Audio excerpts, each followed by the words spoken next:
ഇന്ന് നല്ല അടിപൊളി ഒരു ബീഫ് ബിരിയാണിയാണ് കേട്ടോ റെഡിയാക്കി എടുക്കുന്നത്. ബീഫൊക്കെ നല്ലോണം വേവിച്ച്, റൈസും നല്ലോണം വേവിച്ച്, നല്ല വയസ്സായ ആൾക്കാർക്ക് കഴിക്കാൻ പറ്റിയിട്ടുള്ള രീതിയിലാണ് കേട്ടോ ഈ ഒരു ബിരിയാണി ഉണ്ടാക്കുന്നത്.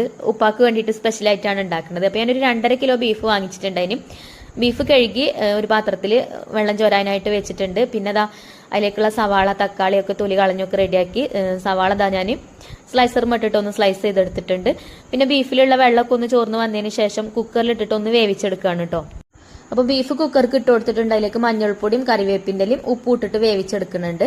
പിന്നെ കുറച്ച് സമയം ബീഫ് വേവണ വരെ നമുക്ക് വെറുതെ നിൽക്കണ്ടല്ലോ. അപ്പോൾ സാലഡും റെഡിയാക്കി എടുത്തിട്ടോ. കക്കരിയും അതുപോലെ ക്യാരറ്റ്, സവാള ഒക്കെ കട്ട് ചെയ്തിട്ട് ഒരു ബൗളിൽ ഇട്ട് കൊടുത്തു. തൈര് ഒഴിച്ചു, പച്ചമുളക് ഇട്ട് കൊടുത്തിട്ടുണ്ട്, അതിന് ഉപ്പ് ഇട്ട് കൊടുത്ത് കുറച്ച് സുറുക്കി ഒഴിച്ചു കൊടുത്തു.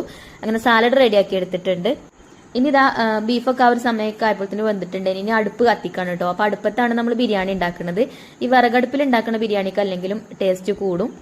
അതിങ്ങനെ ആവിയൊക്കെ നല്ലോണം കയറി ദമ്മൊക്കെ കയറി വരുമ്പോഴേ ഒരു പ്രത്യേക ടേസ്റ്റ് തന്നെയാണ്. അപ്പോൾ ഇതാ ചെമ്പ് അടുപ്പത്ത് വെച്ചിട്ടുണ്ട്, തീയൊക്കെ കത്തിയിട്ടുണ്ട്. പിന്നെ അതിലേക്ക് സൺഫ്ലവർ ഓയിൽ ഒഴിച്ചു കൊടുത്തു. നമ്മൾ കട്ട് ചെയ്ത് വെച്ച സവാള ഇട്ട് വഴറ്റിയെടുക്കുന്നുണ്ട്. സവാളയ്ക്ക് ഉപ്പ് ഇട്ട് കൊടുത്തു, കറിവേപ്പിൻ്റെ ഇല ഇട്ട് കൊടുത്തു. പിന്നെ ഇഞ്ചി, വെളുത്തുള്ളി, പച്ചമുളക് ചതച്ചതും ചേർത്തിട്ട് ഒന്ന് വഴറ്റിയെടുക്കുന്നുണ്ട്. ഇനി ഇതാ നമ്മൾ കട്ട് ചെയ്ത് വെച്ച തക്കാളിയും കൂടെ ചേർത്ത് കൊടുക്കുന്നുണ്ട്. അപ്പോൾ ഇതിൻ്റെയൊക്കെ കറക്റ്റ് അളവും കാര്യങ്ങളൊക്കെ അറിയണമെങ്കിൽ ഇതിൻ്റെ ലോങ് വീഡിയോ ഞാൻ ചെയ്തിട്ടുണ്ട് കേട്ടോ, നമ്മളെ ചാനലിലുണ്ട്. കാണാൻ താല്പര്യമില്ലവരൊന്ന് കണ്ടുനോക്കോണ്ടി. അങ്ങനെ തക്കാളിയൊക്കെ ഒന്ന് വഴന്നു വന്നതിന് ശേഷം അതിലേക്ക് മല്ലിയിലും പുതിനയിലൊക്കെ കട്ട് ചെയ്തത് ചേർത്ത് കൊടുത്തു. പിന്നെ മസാലപ്പൊടികളും ചേർത്ത് കൊടുത്തു. പിന്നെ പുളിക്ക് വേണ്ടിയിട്ട് തൈരും നാരങ്ങനീരും ചേർത്തിട്ടുണ്ട്. മസാലപ്പൊടികളായിട്ട് നമ്മൾ ചേർത്തത് മുളക് പൊടി, മഞ്ഞൾപ്പൊടി, മുളക് പൊടി കാശ്മീരി മുളക് പൊടി കേട്ടോ, എരിവുള്ള മുളക് പൊടി എടുത്തിട്ടില്ല. പിന്നെ അതേപോലെ കുരുമുളക് പൊടി ചേർത്ത് കൊടുത്തു. വലിയ ജീരകം പൊടിച്ചതും ഗരം മസാലയും ഒക്കെ ചേർത്ത് കൊടുത്തിട്ടുണ്ടായിന് കേട്ടോ. അങ്ങനെ അതൊക്കെ ഒന്ന് ചേർത്ത് പച്ചമണമൊക്കെ മാറി വന്നതിന് ശേഷം നമ്മൾ കുക്കറിൽ വേവിച്ച് വെച്ച ബീഫ് അതിലേക്ക് ചേർത്ത് കൊടുത്തു. പിന്നെ കുറച്ച് ആർക്കിജിന്റെ നെയ്യും കൂടെ ഇട്ട് കൊടുത്തിട്ടുണ്ട്.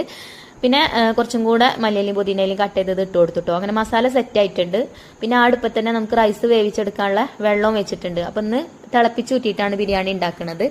അപ്പോൾ വെള്ളം തിളച്ച അരിയൊക്കെ ഇട്ട് കൊടുത്തിട്ടുണ്ടെങ്കിൽ ഇതിപ്പോൾ വേവായിട്ടുണ്ട് കേട്ടോ. പാകത്തെ വേവായിട്ടുണ്ടെങ്കിൽ നമുക്കിത് ഊറ്റിയിട്ട് ഇട്ട് കൊടുക്കാം, എന്നിട്ട് ദം ചെയ്തെടുക്കാം. അപ്പോൾ നമ്മളെ ചെമ്പക്ക് ഇട്ട് കൊടുത്തിട്ടുണ്ട്. ചെമ്പിന്റെ മേലെ ഞാൻ മസാലന്റെ മേലെ ഇട്ട് ഒരു വാഴൻ്റെ കട്ട് ചെയ്തുകൊണ്ട് വെച്ച് കൊടുത്തിട്ടുണ്ട് കേട്ടോ. നമുക്ക് മസാല സെപ്പറേറ്റ് ആയിട്ട് കിട്ടാൻ വേണ്ടിയിട്ടാണ് അങ്ങനെ ചെയ്യുന്നത്. അങ്ങനെ ചെയ്യണമെന്ന് നിർബന്ധമൊന്നുമില്ല. പിന്നെ വേവിച്ച റൈസ് ഇട്ട് കൊടുത്തു. അണ്ടിപ്പരിപ്പും മുന്തിരിയും സവാളയൊക്കെ ഫ്രൈ ചെയ്തതൊക്കെ ഇട്ട് കൊടുത്തു. പിന്നെ അത് ഫ്രൈ ചെയ്ത ആർക്കേജിന്റെ നെയ്യ് ഉണ്ടായിരുന്നു, അത് ഉരുക്കിയ നെയ്യ് അത് ഒഴിച്ചു കൊടുത്തു. പിന്നെ ലാസ്റ്റത്തെ ലെയറിൽ കുറച്ച് ആർക്കേജിന്റെ നെയ്യും കൂടെ ഇട്ട് കൊടുത്തിട്ടുണ്ട്. പിന്നെ അടുപ്പത്ത് വെച്ച് ചിരട്ടയൊക്കെ ഇട്ടാണ്ട് കത്തിച്ച് ഒരു അരമണിക്കൂർ കനൽമ വെച്ചിട്ടുണ്ടായിരുന്നു. അപ്പോൾ അതാ കണ്ടോ, നല്ല ആവിയൊക്കെ കയറി ദമ്മൊക്കെ കയറി നല്ല ഉഷാറായിട്ട് കിട്ടിയിട്ടുണ്ട് നമ്മൾ ബിരിയാണി.